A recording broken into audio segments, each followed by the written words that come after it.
મકર રાશિના તમામ જાતકો જૂન 2025 તમારા માટે શું લઈને આવી રહ્યો છે તેના વિશે આજના વિડીયોમાં ચર્ચા કરશું। મકર રાશિ એટલે કે જે કોઈ પણ જાતકોનું નામ ખ અને જ આ બે મૂળાક્ષર પરથી થાય છે તેની થાય છે મકર રાશિ। રાશિના તમામ જાતકો મહિનાની શરૂઆતથી તમને લાગશે જાણે બધું જ નોર્મલ ચાલી રહ્યું છે, ઓલ ઇઝ વેલ, મારી લાઈફ પણ ખૂબ સારી સેટ થઈ રહી છે।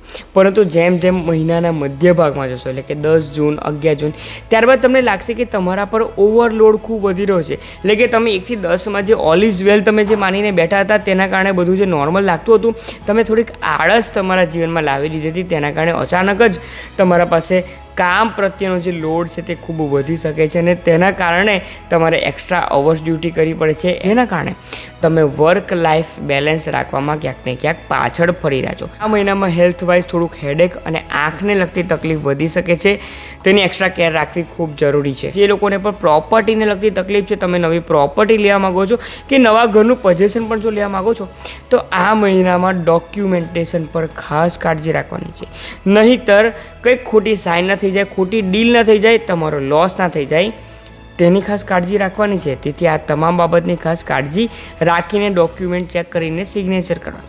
સાથે જ મકર રાશિના તમામ જાતકો જો લગ્ન જીવનની વાત કરીએ તો તમારા લાઈફ પાર્ટનર સાથે કે તમારા ઇનલોઝ સાથે થોડુંક મિસકમ્યુનિકેશનના કારણે તકલીફ વધી શકે છે। લેટ ગો કરવું ખૂબ જરૂરી છે।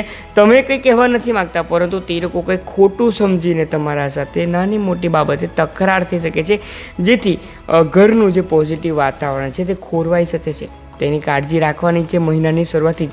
તેથી મકર રાશિના તમામ જાતકો આ કાળજી રાખજો। જે લોકો બિઝનેસ કરી રહ્યા છે, બિઝનેસ બાબતે આ મહિનો થોડોક મિક્સ રિઝલ્ટ લઈને આવી રહ્યો છે, પોઝિટિવ પણ અને નેગેટિવ પણ। તેથી બિઝનેસ બાબતે વધારે એક્સપેક્ટેશન તમારે ન રાખવું છે।